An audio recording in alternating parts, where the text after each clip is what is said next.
नमस्कार, स्वागत है आपका और मैं हूं आपके साथ लता। बड़ी खबर आपको बता रहे, जहां किसान आंदोलन पर राकेश टिकैत का बयान, एक और शर्मनाक बयान। कहा ये शाहीन बाग का आंदोलन नहीं जो कोरोना के नाम पर खत्म हो जाएगा। और इसके अलावा आपको बताते चले कि सरकार के दिल्ली आते ही भीड़ फिर होगी, किसान तैयारी रखें, राकेश टिकैत का बयान है। तो संयुक्त किसान मोर्चा अड़ेल रवैया लगातार जारी है और अब सरकार की कार्रवाई की बारी है। जहां किसान आंदोलन की आड़ में पिछले कई महीनों से तथाकथित किसान धरने पर बैठे हुए हैं, जिसका नेतृत्व राजनेता बने राकेश टिकैत कर रहे हैं। हालांकि आपको बता दें, कभी झूठे आंसू तो कभी झूठा हमला का सहारा इस आंदोलन में भले ही लगातार लिया जा रहा हो, लेकिन बावजूद इसके राकेश टिकैत की दाल नहीं गल रही। जिसके बाद अब आपको बताते चले कि राकेश टिकैत ने एक बार फिर से अपने गुंडों को तैयार रहने के लिए कहा है। जहां सरकार की तमाम अपीलों के बावजूद भी राकेश टिकैत अपनी मनमानी पर लगातार अड़े हुए हैं, जिसको लेकर एक बार फिर से राकेश टिकैत ने शर्मनाक बयान देते हुए किसानों को दिल्ली के लिए तैयार रहने के लिए कहा है।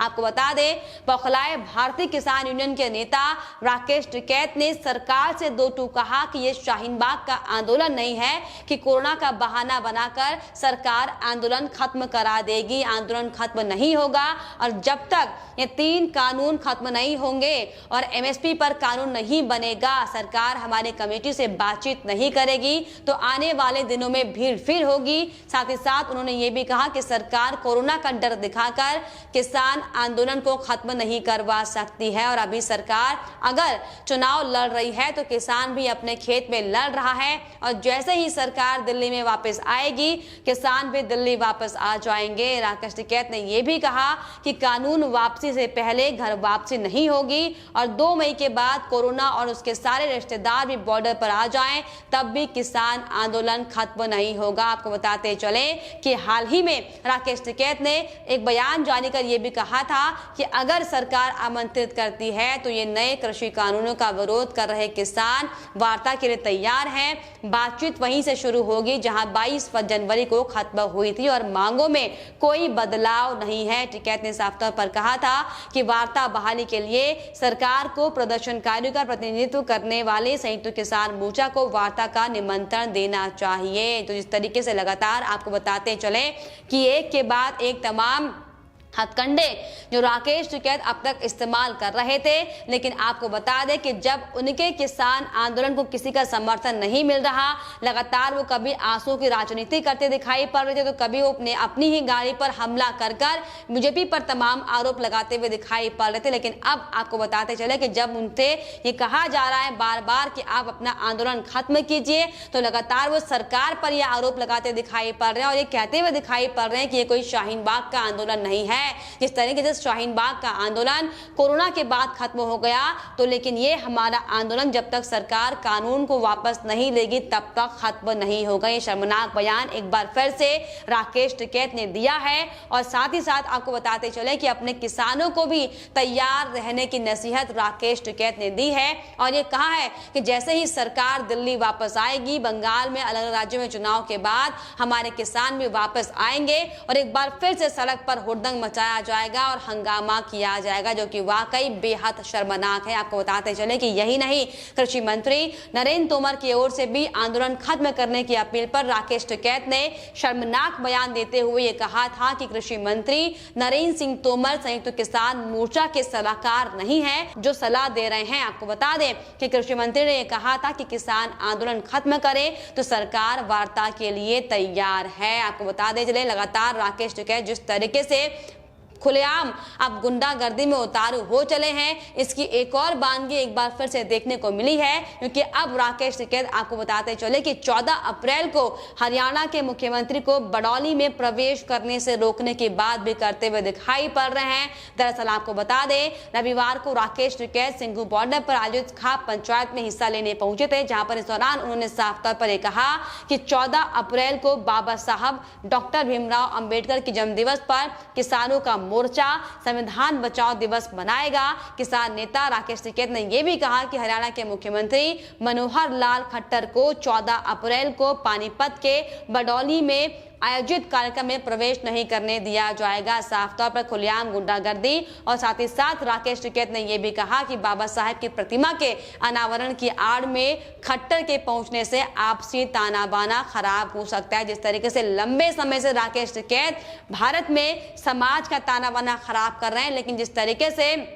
सिर्फ और सिर्फ झूठ की राजनीति करने के लिए बीजेपी पर लगातार वो आरोप लगाते दिखाई पड़ रहे हैं। और आरोप लगाते उन्होंने ये भी शर्मनाक बयान देते हुए कहा कि हरियाणा के मुख्यमंत्री यहाँ प्रतिमा का अनावरण करने नहीं बल्कि भाजपा के इशारे पर ऐसा कर रहे हैं ताकि इस क्षेत्र में सामाजिक ताना बाना खराब हो सके। टिकैत ने कहा कि क्षेत्र में शांति और अमन को खराब नहीं होने देंगे। टिकैत ने यह भी कहा शर्मनाक बयान देते हुए कि अगर इस प्रतिमा का अनावरण कोई और करना चाहता है तो हम इजाजत होगी, लेकिन मुख्यमंत्री खट्टर को नहीं आने दिया जाएगा। तो जिस तरीके से लगातार आपको बताते चले बेहद शर्मनाक, बेहद हथकंडे जो इस्तेमाल लगातार राकेश टिकैत कर रहे हैं और किस तरीके से अब देखिए खुलेआम गुंडागर्दी पर राकेश टिकैत उतारू हो गए हैं, क्योंकि लगातार सुप्रीम कोर्ट भी उनको कई बार ये फटकार लगा चुकी है कि आपको प्रदर्शन करने का अधिकार इस तरीके से नहीं है कि आप किसी दूसरे को परेशान करें। हालांकि अगर आप प्रदर्शन करना चाहते हैं तो आप कभी भी और कहीं भी किसी भी वक्त प्रदर्शन नहीं करेंगे, आप अपनी परेशानियों को बताएंगे, ना कि बजाय इसके दूसरों को परेशान करने के। लेकिन लगातार राकेश टिकैत सुप्रीम कोर्ट की ओर से कही गई बातों को नजरअंदाज कर रहे हैं, लेकिन बार बार आपको बताते चले कि सिर्फ और सिर्फ अपनी राजनीति चमकाने के लिए तमाम तरह की बयानबाजी कर रहे हैं, तमाम तरह के चुनावी हथकंडे वो करते हुए इस्तेमाल कर रहे हैं। और आपको बताते चले कि वही किसान आंदोलन के चलते जिस तरीके से दिल्ली की सड़कें पिछले 5 महीनों से ब्लॉक है, इसको लेकर भी सुप्रीम कोर्ट ने सख्त रुख अख्तियार करते हुए साफ तौर पर कड़ा विरोध जताया था। सुप्रीम कोर्ट ने सड़क अवरोध पर नाराजगी जताते हुए साफ तौर पर कहा था कि किसी भी सूरत में सड़कें ब्लॉक नहीं होनी चाहिए, लेकिन बावजूद इसके राकेश टिकैत सरकार को खुलेआम अल्टीमेटम देते नजर आ रहे हैं, जो कि वाकई बेहद शर्मनाक है। हालांकि आपको बताते चले कि सुप्रीम कोर्ट ने यह साफ कहा था कि सार्वजनिक सड़कों को अवरुद्ध नहीं किया जाना चाहिए ताकि नोएडा और दिल्ली के बीच सड़क सुनिश्चित करने के लिए दिशा निर्देश मांगे जा सके ताकि मार्ग प्रभावित ना हो। सुप्रीम कोर्ट ने हरियाणा और उत्तर प्रदेश सरकार को नोटिस जारी भी किया था और ये पूछा था उनसे कि आखिर लंबे समय से आंदोलन के कारण सड़कें आखिर क्यों बंद हैं।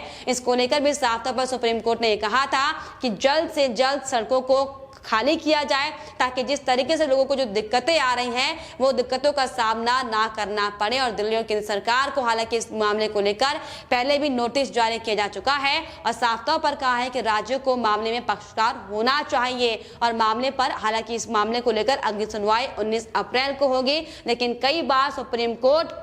राकेश टिकैत की ओर से किए गए हंगामों को लेकर फटकार लगा चुका है। हालांकि आपको बताते चले कि पिछले कई महीनों से सिर्फ और सिर्फ किसान आंदोलन की आड़ में लगातार राकेश टिकैत अपनी राजनीति चमकाने का वो काम कर रहे हैं, क्योंकि जिस तरीके से पूरा घटनाक्रम किसान आंदोलन की अगर हम बात करें तो कैसे राकेश टिकैत हालांकि किसानों के हित की लगातार बात वो कर रहे थे, लेकिन जिस तरीके से कभी वो गुजरात पहुंचते हैं, कभी वो पश्चिम बंगाल पहुंचते हैं, कभी वो केरल पहुंचे, तो साफ तौर पर इशारा करता है कि राकेश टिकैत का मकसद सिर्फ और सिर्फ खुद की राजनीति को चमकाना है। क्योंकि आपको बताते चले कि उत्तर प्रदेश में विधानसभा चुनाव बहुत जल्द होने वाले हैं, जिसको लेकर साफ तौर पर यह कयास लगाए जा रहे हैं कि सिर्फ और सिर्फ एक बार फिर से चुनाव लड़ने के लिए राकेश टिकैत अपनी भूमिका को तैयार कर रहे हैं। फिर चाहे वो तमाम वो किसान हो जिनकी आड़ में लगातार राकेश टिकैत तमाम तरह की बयानबाजी करते हुए नजर आ रहे हैं, जो कि वाकई बेहद शर्मनाक है। लेकिन आपको बताते चले कि जिस तरीके से राकेश टिकैत ने अब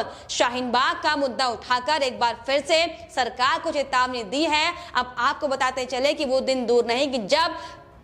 केंद्र सरकार इस पूरे मामले को लेकर सीरियस होती हुई दिखाई देगी। हालांकि अभी लगातार किसानों की तरह से सरकार बात करने की कोशिश कर रही है कि मामले पर शांतिपूर्वक कोई हल निकाला जाए, लेकिन बावजूद इसके किसान लगातार जिस तरीके से हुड़दंग मचाते हुए दिखाई पड़ रहे हैं, सड़कों पर लंबे समय से जिस तरीके से सड़कों को बाधित कर कर बैठे हुए हैं। हालांकि आपको बताते चले कि सड़कों में इक्के दुक्के ही किसान वहां पर दिखाई पड़ रहे, क्योंकि जिस तरीके से अब लोगों ने किसान आंदोलन का समर्थन करना बंद कर दिया, लेकिन बावजूद इसके कुछ ऐसे लोग हैं जो अपने एजेंडे पर लगातार कायम है, क्योंकि हमने देखा था कि कैसे पिछले लंबे समय से किसान आंदोलन की आड़ में जो एक के बाद एक बड़े अहम खुलासे हुए थे और किस तरीके से किसान आंदोलन का सीधे कनेक्शन सीधे बाहर के तार से मिलता हुआ दिखाई पड़ा था। फिर चाहे वो तार खालिस्तान का हो, फिर चाहे वो तार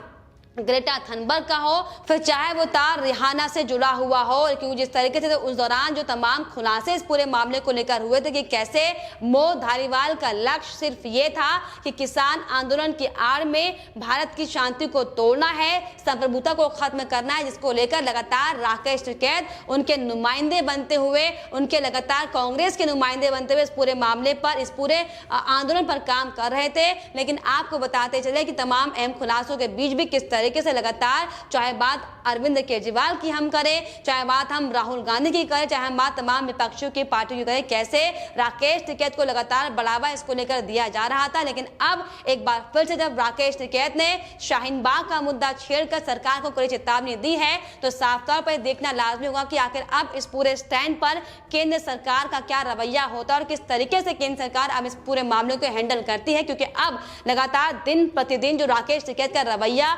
अड़ियल होता हुआ दिखाई पड़ रहा है। इस पर बेहद जरूरी है कि अब इस किसान आंदोलन पर लगाम लगाई जाए, ताकि जो तमाम लंबे समय से लोगों को जो दिक्कतें लगातार हो रही हैं उससे लोगों को थोड़ी निजात मिल सके। फिलहाल आपकी इस पर क्या राय है हमें कमेंट बॉक्स में जरूर लिखिएगा। साथ ही साथ हमारे चैनल को सब्सक्राइब करना भी ना भूलें।